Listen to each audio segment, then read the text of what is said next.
Hello everyone, I hope you all are doing good. Welcome back to Module 8, Motivation Crisis and First Aid for Mental Health. Now we are commencing Lecture 3 of this module, which is Suicide Prevention and Intervention in Higher Academic Institutes. Before we get started, I would like to introduce myself. I am Akanksha Avasthi, a mental health expert and RCA registered clinical psychologist. I have been working here at Institute Counseling Service of IIT Kanpur for past several years. So in today's PPT, we will discuss about the following things: recognizing warning signs of suicidal ideation, how to approach and talk to someone about suicide, building a supportive community and intervention strategies, understanding risk factors for suicide among students, implementing training programs for faculty and staff, creating accessible mental health resources on campus, and lastly, developing peer support programs and initiatives. So, since past few years, we have heard about multiple news of suicide, students committing suicide from very high premium institutes like IITs, very premium medical schools. Whenever we heard this thing, we have this thought comes to our mind, what are the causal factors behind it? It's a very emerging problem which is hampering the growth of our youth and which is also having very adverse effect on the mental health. So now we will discuss what is suicidal ideation. Suicidal ideation refers to thoughts, ideas or preoccupations about death or suicide. It ranges from passive, just wishing to be dead without any plan, or active planning or preparation for suicide. It is not a mental illness on its own, although it is very strongly connected with other mental health disorders like depression, bipolar disorder, substance. So there are multiple things which you can see in the person who is thinking of committing suicide. Passively they talk about death. Maybe they can say ki whenever I go to bed, I wish I should not wake up in the morning. No one will care if I will be no more. No one is concerned about me. There is nothing left in my life. They are just giving their personal belongings, their precious things to others. They just seems very hopeless in general. So if someone is having these kind of thinking pattern and the person also have some active plan of suicide, please don't neglect it. You should report it to higher authorities or to the mental health professionals because it can lead to actual suicide attempt. Suicidal ideation and student suicide, the Indian scenario. As you can see that in multi-state survey across 8,542 college students, this was the population size, and it is reported that 12.3% experienced suicidal ideation in the past year and 5.2% had attempted suicide. Alarmingly, about 35% of ideators reported a prior attempt. Another study finds lifetime ideation prevalence at 18.8%, 12.4% in the past year and 6.7% had attempted suicide. Of those with ideation, only 38% had shared it with someone, mostly to their friends, which is also a very alarming thing that they are not telling these things to anyone else. India's prestigious IITs, renowned for their academic excellence, are facing growing challenge due to a rising number of students committing suicides. Multiple IITs have reported repeated suicide cases, highlighting serious mental health challenges within these institutions. So the national trend that within a span of 10 years, the annual rate have increased of more than 4%, just doubling up. So it was in 2022, it was 13,044 students, but it was in 2013, the ratio was only 6,654. States with the highest number of suicides include Maharashtra, Tamil Nadu and Madhya Pradesh, collectively accounting for around one-third of the students committing suicide. Now the very important thing to understand is how to recognize the warning signs of suicidal ideation. This thing is very important because if you are able to track the warning signs of suicide, you can at least start it before the actual suicide attempt. There are multiple kind of suicidal warning signs. The first one is verbal clues.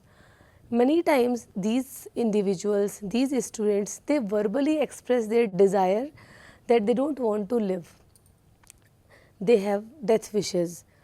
Nothing is left in their life. So whenever they convey such kind of thinking pattern, it means that they have passive death wishes in their mind, and these are the verbal clues. I can't go on anymore. I want to die. I feel like a burden to my family. So whenever these things happens, whenever someone is saying these things, and you can also see a connection between their behavior pattern, then you can think it is something which is alarming. The student who is telling that I don't want to go to college, nothing is left, what I do after getting this degree, and simultaneously he also stopped going to college, it means the thinking pattern is going towards the suicide. Behavioral changes, they are often accompanied by verbal clues. So in the behavioral changes, you will see that they start giving their personal belongings to other as a gift. They have reduced social interaction. Sometimes they don't have energy left for anything. They are not participating in social gatherings. Their decision making is also not very good. They are not doing proper self care. So these are all are the indicators of behavioral changes, as you can see in the slide as well, that withdrawing from friends, family and social activities, giving away personal possessions. Sometimes the substance abuse is also there, which they use as a coping pattern, and there are also disturbed sleeping pattern, eating pattern, and their performance get decreased in the school or college. So you can see if the person is giving you this kind of signs, it's better to talk to that person in a very calm manner, empathetic manner, so that they can just find the safe space in you and they tell about these things in a better manner. Otherwise, you can inform the family members or you can inform the institute counseling service or mental health professionals. The second and most important thing is approaching and talking with someone about suicide. So research shows that asking someone about suicide doesn't increase the risk. In fact, it opens the door to support and healing. It's a very common notion, and we think ki if I'll ask the person whether you are thinking about committing suicide, whether you think life is not worthy enough, and we believe that by asking this question, we are inducing this particular thought in that person's mind. This is the biggest myth.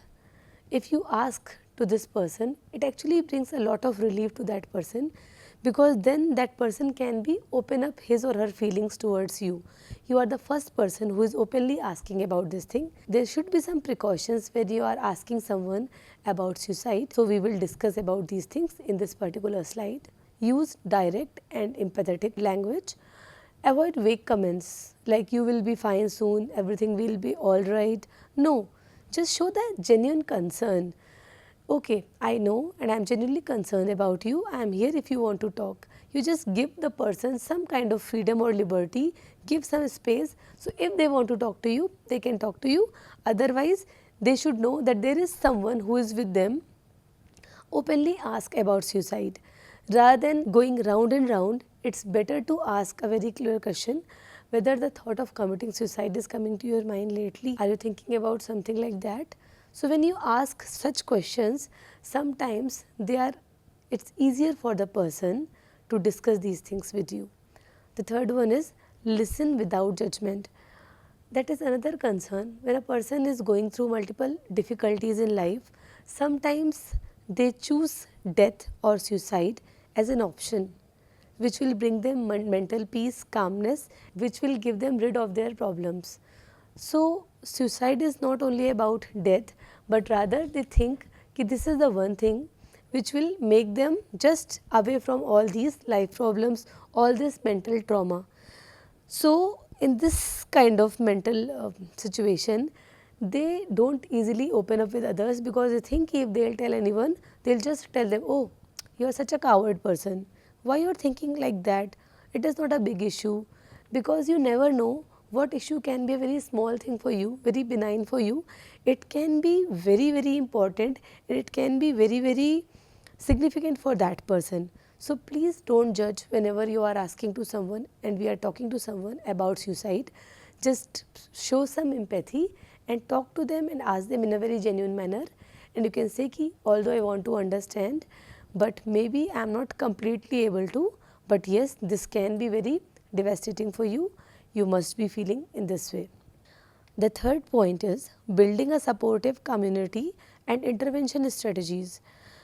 So, this point denotes that every time you just can't completely rely on mental health professionals because the proportion is very less. So, you need to prepare the community, you need to train the community, the support group, you need to create a support group around the student in the higher academic institute, so that whenever they feel like these kind of disturbing thoughts are coming to their mind, they are thinking about suicide, they can just talk to them. And it is easier for those trained community members to recognize those red flags. So, the very first program is gatekeeper training programs. These institutions, they train individuals to be the gatekeeper of suicide. If someone is thinking of committing suicide, they are the ones who are in a very first step, they can recognize. So, one of the very popular model is QPR. QPR is question, persuade and refer. Question the individual what they are thinking about, what is going on in their mind, and then persuade the person to just use the coping pattern they are having or to take the help. And referral means refer them to the particular higher mental authorities. It is very important to understand that these gatekeepers, suicide gatekeepers or QPR trainers, they are not mental health professionals. They are individuals who are trained in those kind of training. So, they can just pick up the warning signs and they can easily identify those individuals who are going through this phase, and then they can refer them to the mental health professionals. As you can see in the slide, gatekeeper training enables non-mental health professionals as well, like faculty, security officials, paramedic staff, library staff, hall staff or mess workers and student representatives with the skill of identify, approach and refer individuals at risk of suicide. In 2024, here at IIT Kanpur, we conducted a campus-wide suicide prevention gatekeeper training in collaboration with Suicide Prevention India Foundation, which is known as SPIF, and over 100 participants, faculty, security staff and other and counselors were trained to identify early signs of suicidal ideation and initiate safe intervention. The second thing can be peer support networks. So, how this network works, like in IIT Kanpur, here at IIT Kanpur what happens, we have this Amma Bapu culture. So, the first year students who are known as student guides, they are known as Amma and Bapu, and they welcome the freshers, and one student guide take care of 6 to 7 students, first year students, and they take care of their all stress, mental health issues, academic troubles. So, basically if the student, then a fresher who is thinking of anything, any trouble in his academic or campus life, they can very easily reach out to their Ammas and Bapu. So, this mechanism is very informal, and sometimes this goes on beyond the campus life as well. This system is not only made for the mental health issues, but if these Amma Bapus or these student guides are properly trained how to work as a gatekeeper or how to identify these symptoms, this system can also help in a very good manner, because when we are not able to reach out to students at their ground level, hall level, these SGs, they can actually reach out in a much better way, and their reach is very broader in terms of understanding their problems and in terms of recognizing warning signs. Understanding risk factors for suicide among students. So, it has been seen that particular group are on high risk and particular on low risk. So, now we will talk about the high risk groups. So, LGBTQ community, students who are lesbian, gay, bisexual, transgenders or queer, sometimes it has been seen that these kind of students are on a higher level, they are more vulnerable, they are not easily open up with their things.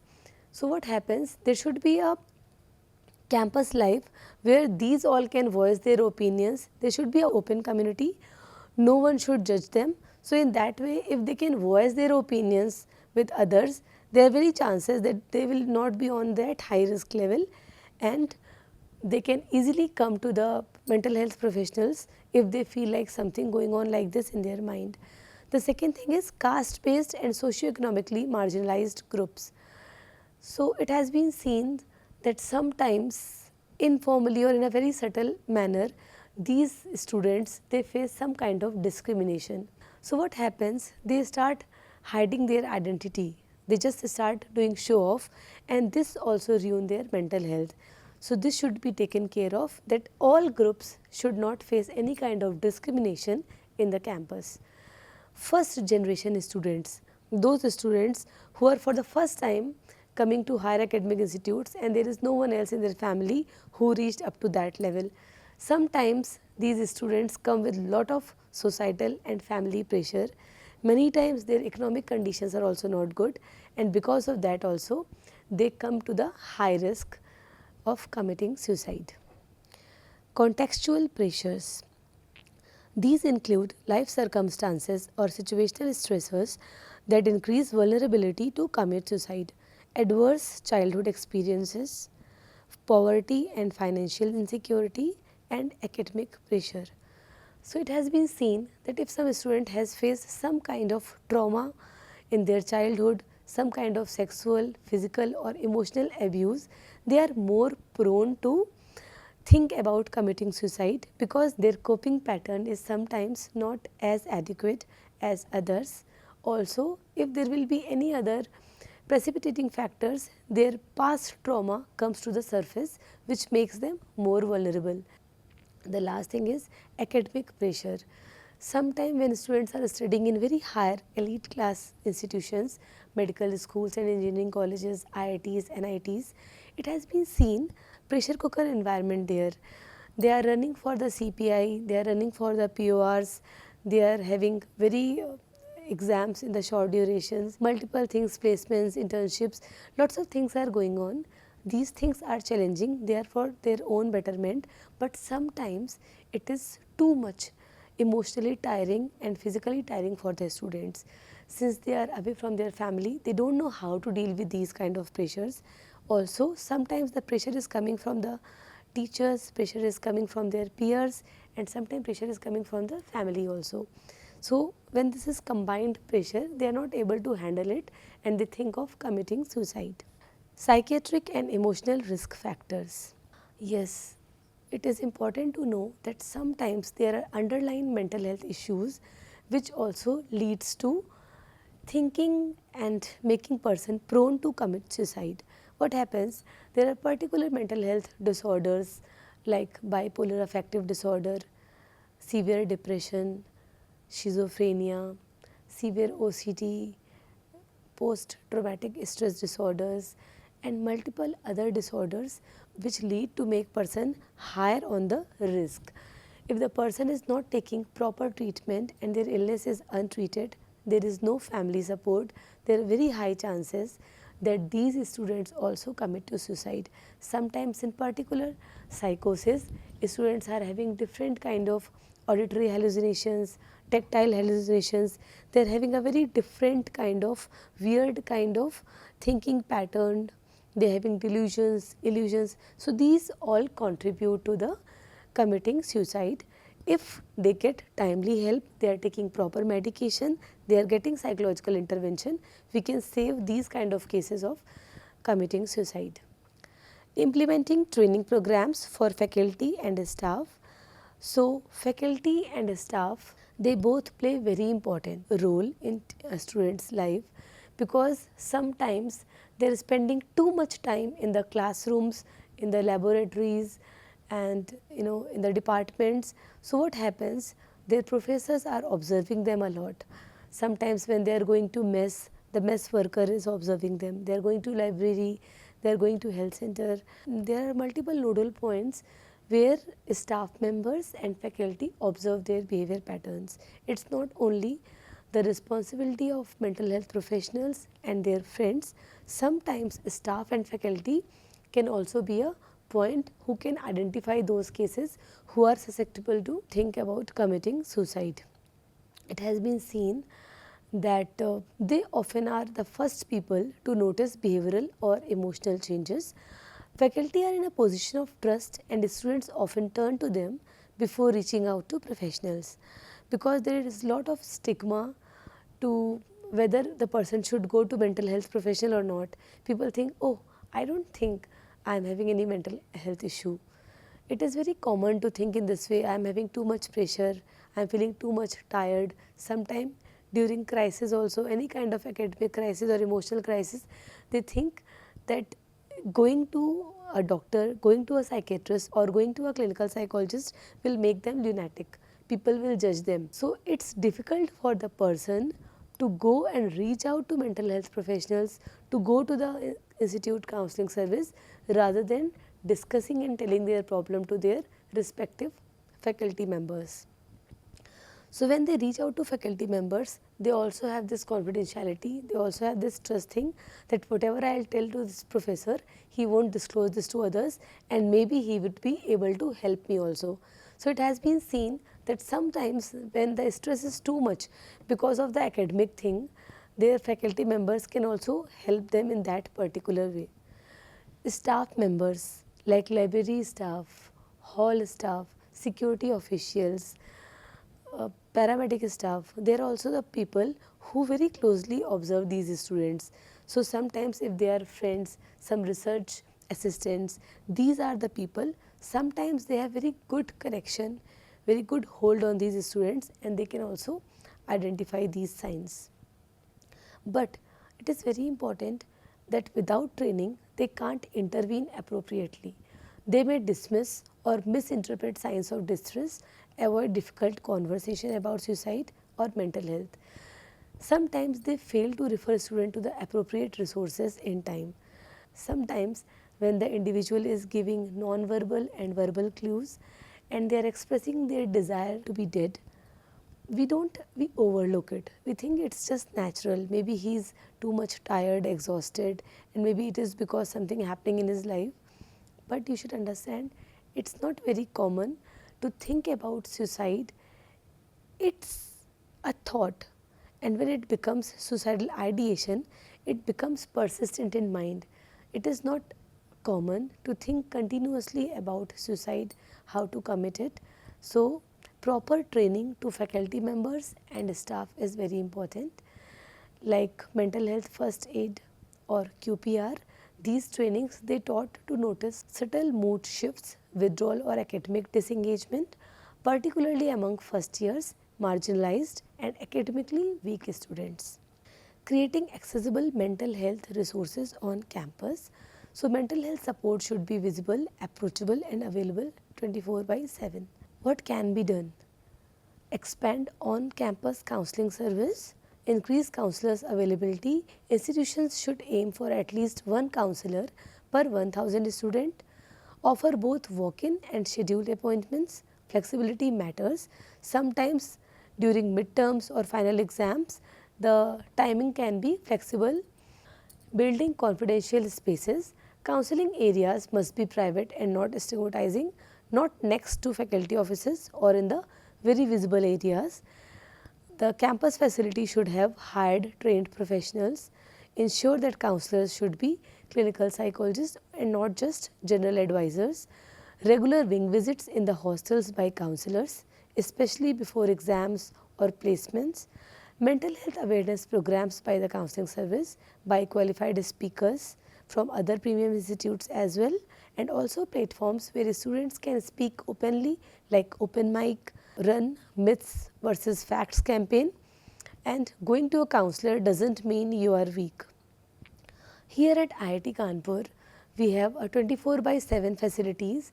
Any one counselor is always available 24/7. Also, we have a very good protocol and a very proper system of dealing with crisis, which is very essential to deal with the crisis management. Also, we are both single session therapy, regular therapy and walk-in sessions. By doing all these, we are working on students' welfare and we are also trying to improvise our counseling service in a much better way. Make mental health support easy to find. If you have a very good system, but it is not apparent, students are not knowing that this is there. So it is very important that this information should be visible everywhere. There should be posters, there should be signboards which are telling in the hostels, canteen areas, mess, libraries, institute website and student portal. We can have a special mental health button on the student portal homepage. It should show emergency helpline numbers like counseling service and how to book an appointment.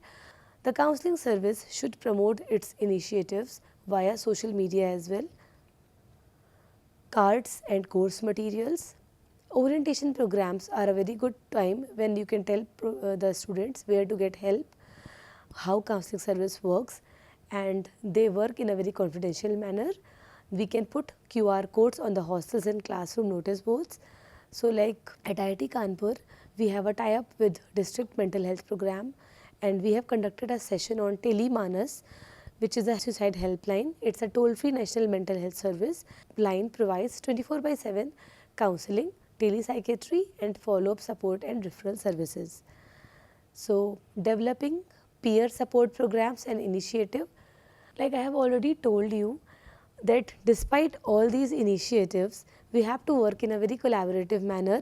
Like we can train the faculty members and staff members. We can empower the existing counseling service that these trained peer supporters, they can very easily identify and they can refer these kind of cases to the professionals. Lastly, I would request you to go to these references so that you can have a better understanding of these issues, and thank you very much.